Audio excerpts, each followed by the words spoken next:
Muito bem, muito obrigado, Sr. Conselheiro António Carlos Flores de Moraes.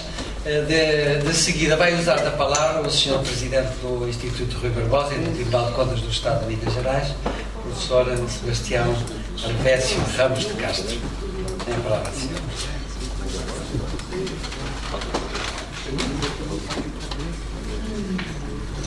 Muito bom dia a todos e a todas.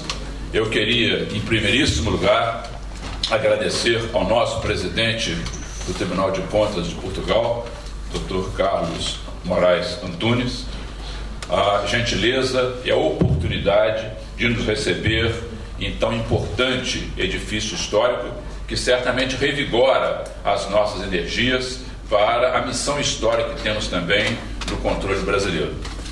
Queria agradecer os nossos líderes das nossas entidades, Dr. Thierry Montebello, da Abracom, que representa os tribunais de contas dos municípios do Brasil, e o nosso queridíssimo líder, Valdecir Pascoal, presidente da Atricom, a associação que reúne todos os membros dos tribunais de contas do Brasil.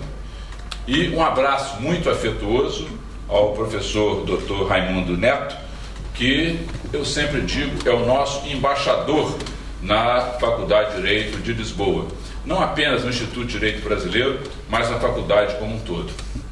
Exatamente na sessão acadêmica que tivemos, junto com ele e a doutora Paula, para formularmos o nosso programa acadêmico, ele nos pediu que pudéssemos abordar o tema da justiça intergeracional ligada ao controle.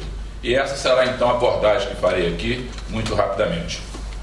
Eu também tinha preparado, assim como todos os outros que apresentaram os trabalhos, um audiovisual, mas vou procurar sintetizar, porque realmente a palavra mais importante que todos estamos a esperar é a do nosso presidente Carlos Antunes.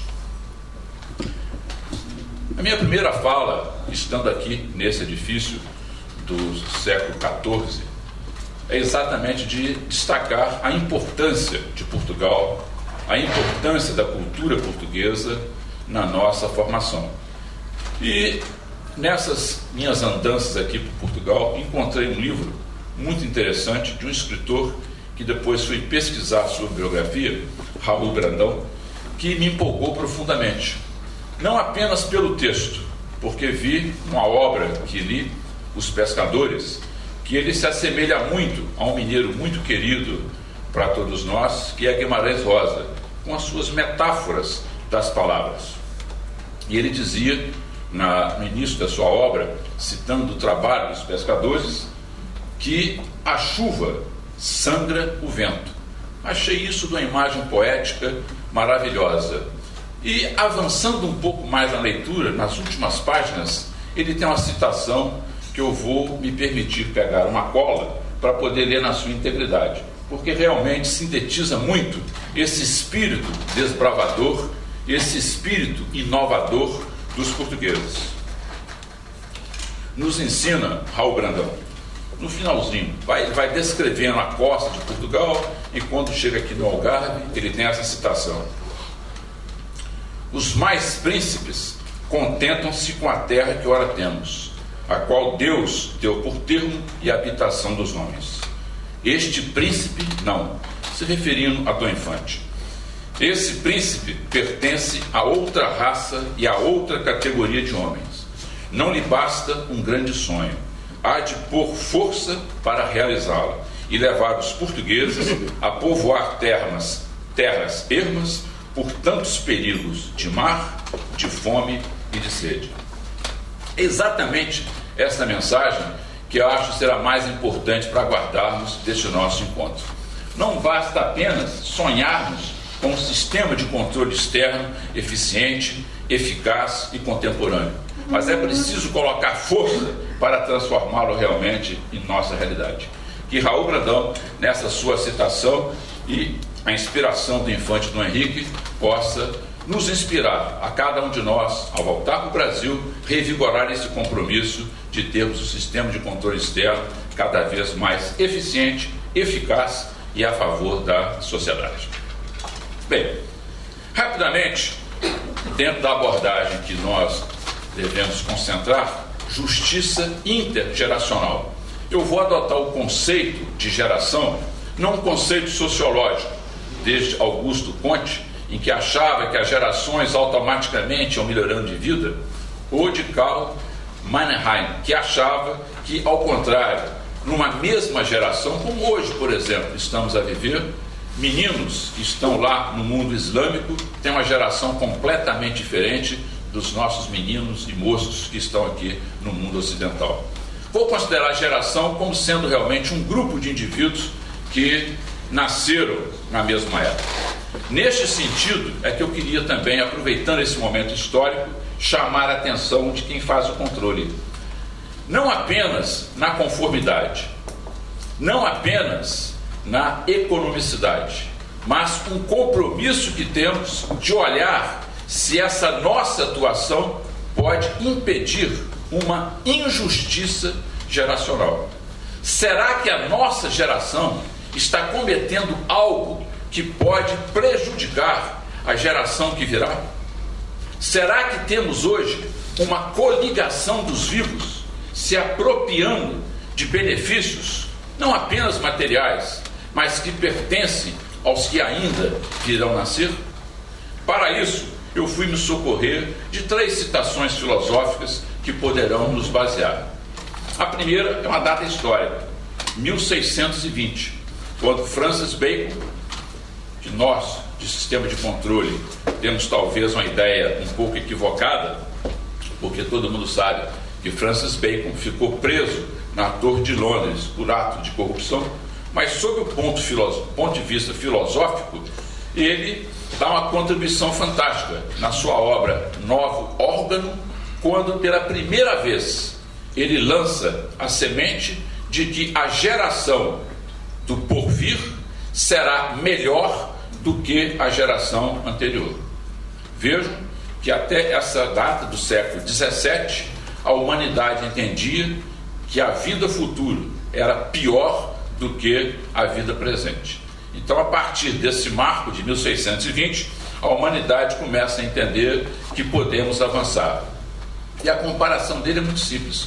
Um homem sábio, de mais idade, tem mais conhecimento do que um homem jovem de pouco conhecimento. Então, a geração presente certamente terá a oportunidade de menos conhecimento do que a geração futura. Depois, no século XVIII, vem os iluminismos. E aqui o professor Antônio Carlos já falou, mas nós somos muito focados em reconhecer o iluminismo francês, que na verdade é um iluminismo muito centrado na razão, mas outros iluminismos aconteceram. Por exemplo, o britânico, não podemos esquecer do iluminismo escocês, né? Com figuras maravilhosas, desde Adam Smith ao Lord Kelvin e tantos outros. O iluminismo britânico se sintetiza na virtude da sociologia, a sociologia da virtude. E aí talvez seja a dicotomia dos nossos mundos do controle. Esse nosso controle europeu continental, que Portugal nos inspira a fazer, um controle baseado nos nossos tribunais de contas, e o controle anglo-saxão, mais voltado para a questão das auditorias. E além desse iluminismo, também nós temos o iluminismo americano, que nos sopra com as forças do federalismo, do sistema de freios e contrafreios, com Thomas Jefferson, e aqui em Portugal, com o nosso conhecido Marquês de Pombal, que eu não sei aqui para os portugueses qual que é a visão, mas eu, como estudioso da gestão, entendo a contribuição do Marquês de Pombal como um iluminismo na gestão. Ele, ao adotar alguns princípios de colocar a fé religiosa como um dogma para melhorar a qualidade da educação, né? E aí temos Luiz Antônio Verney com o seu trabalho espetacular, uma nova maneira, um novo método de estudar, fazendo essa transformação, essa inovação. Bom, a partir dessas luzes do iluminismo, nós chegamos no século XVIII com uma carta, no século XIX, com uma carta de Thomas Jefferson, que também pode ser referência para nós, em que ele fala claramente que uma geração pode ser comparada a uma nação. Nenhuma geração tem o direito de fazer contratos que invadam a outra geração, assim como uma nação não pode fazer contratos que invadam a outra nação. Muito interessante esse conceito, né? E a sua frase síntese é exatamente aquela: os contratos morrem com quem os assina. Bom, essa reflexão de Thomas Jefferson pode chegar aos dias de hoje com os nossos sociólogos e filósofos que vão nos orientar para aquilo que eu quero destacar, já caminhando para o encerramento, que é a questão do presentismo atual. E o primeiro socorro que eu vou buscar é da escola alemã, da escola de Frankfurt, aonde Gerhard Schuse nos fala da sociedade da satisfação imediata. E como eu não tenho o brilhantismo dele, também vou me socorrer do seu texto para ficar literal. Esse texto mexe com a nossa consciência. Diz Schuse: a sociedade de satisfação imediata impõe uma temporalidade de curta perspectiva.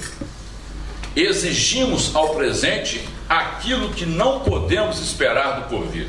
Há o risco da agenda democrática se focar no presente, já que os períodos eleitorais estruturam a medida temporal da democracia representativa. Isso talvez seja o que está acontecendo com os nossos governos. Em vez de se ter uma visão de longo prazo, nós temos uma visão imediata. A agenda é feita pelo problema de hoje e não do planejamento do porvir. E aí os tribunais de contas têm uma importância muito grande, que é destacar, no Brasil especialmente, nos nossos planejamentos de longo prazo, os PPAs, a possibilidade de se ter planos de governo a longo prazo e fazermos a fiscalização dos planos plurianuais com as leis orçamentárias atuais. E ainda, nessa mesma linha, da Universidade de Louvain, Alec Gossery nos traz uma ideia que também reforça esse ponto de vista. Diz o filósofo, veja que interessante: em sua maioria, as decisões políticas que tomamos produzem efeitos nas gerações futuras. Olhe o nosso papel de julgador, o nosso papel de controlador nas frases do filósofo. Será moralmente aceitável transmitir às gerações futuras os resíduos nucleares, um ambiente degradado, uma dívida pública impagável ou um sistema de pensões insustentável? Vejam que isso está no nosso dia a dia. Nós devemos ter um rigor mais apurado ao verificarmos os governos que, em vez de se financiarem pelos impostos, pelas taxas, vão se financiar pelo endividamento. E a partir desse endividamento, a soberania praticamente acaba, né? Hoje aqui na União Europeia, conforme já foi dito, essa grande dificuldade dos orçamentos, a soberania orçamentária sujeita à própria União Europeia. E ele termina: é preciso examinar com critérios de justiça as transferências efetuadas de geração a geração, a herança e a memória, mas também as expectativas e as possibilidades que deixamos às gerações futuras em termos de capital físico, ambiental, humano, tecnológico e institucional. E aqui eu vou me atrever a um comentário. Nós hoje, por exemplo, nos nossos tribunais de contas do Brasil, onde estamos limitados o nosso custo a 1% da receita corrente líquida para a despesa de pessoal, eu faço essa indagação. Ao esgotarmos a capacidade de fazermos concursos para a adesão desta geração de hoje, nós estamos sendo corretos com aqueles que têm expectativa do futuro? É uma reflexão muito interessante. E finalizo buscando também, numa obra muito interessante, O Preço da Pressa, do alemão Stefan Bertmann, a mesma preocupação de nós que controlamos os orçamentos públicos no Brasil. Diz Bertmann: é esse presente não comprometido com qualquer outra dimensão do tempo e que substitui o longo pelo curto prazo, a duração pela imediatez, a permanência pela transitoriedade, a memória pela sensação, a visão pelo impulso.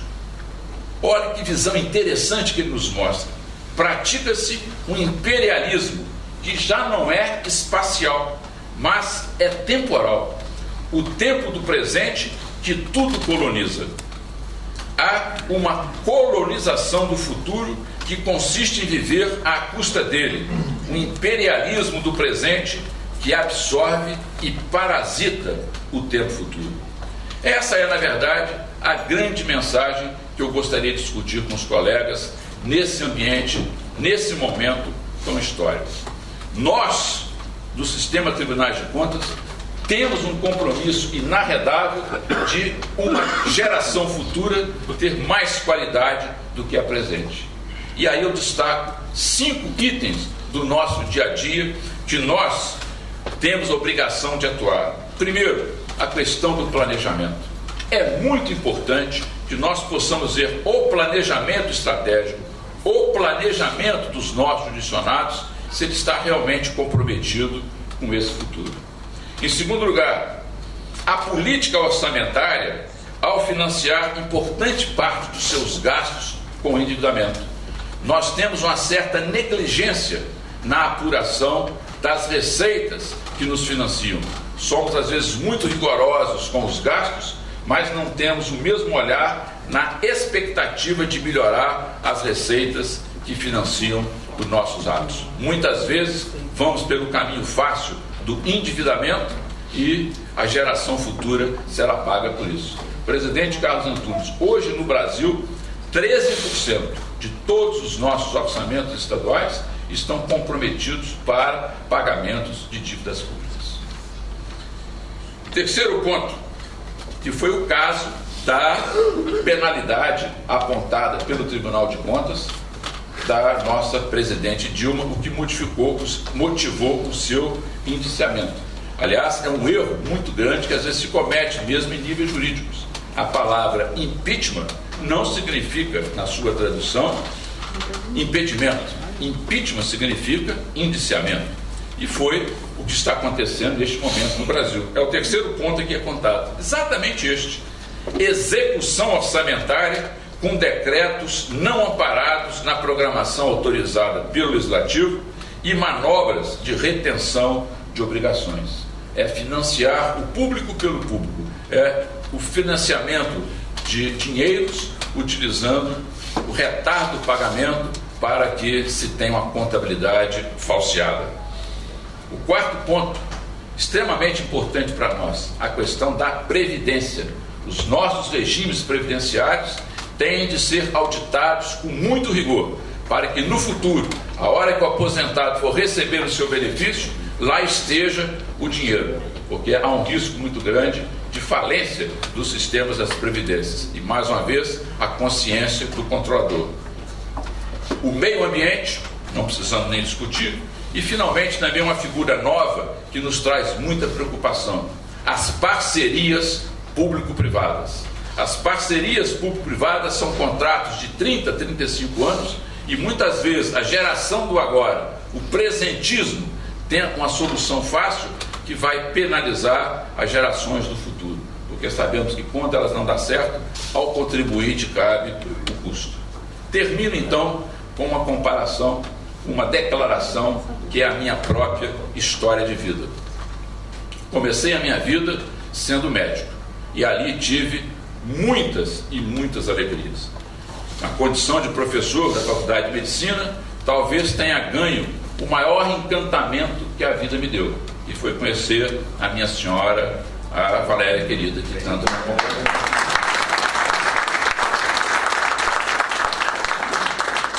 Depois, por esses desígnios da vida, fui eleito deputado, com essa marca de médico. E lá chegando, via os deputados que tinham uma formação jurídica, com argumentações, com fundamento, e me levou a estudar o direito. E fiz o curso de Direito, que foi muito útil para mim e me trouxe uma posição no Poder Legislativo das comissões de Constituição e Justiça. E ali fiquei mais de 10 anos nessa toada. Até que numa bela aula, no Rio de Janeiro, com a professora Sulamis Daim, que eu digo que é a nossa musa intelectual, eu fui picado pela vontade de estudar políticas públicas. Vendo uma aula e mostrando a importância da análise das políticas públicas, me encaminhei para esse lado da economia, onde consegui o doutoramento em 2005.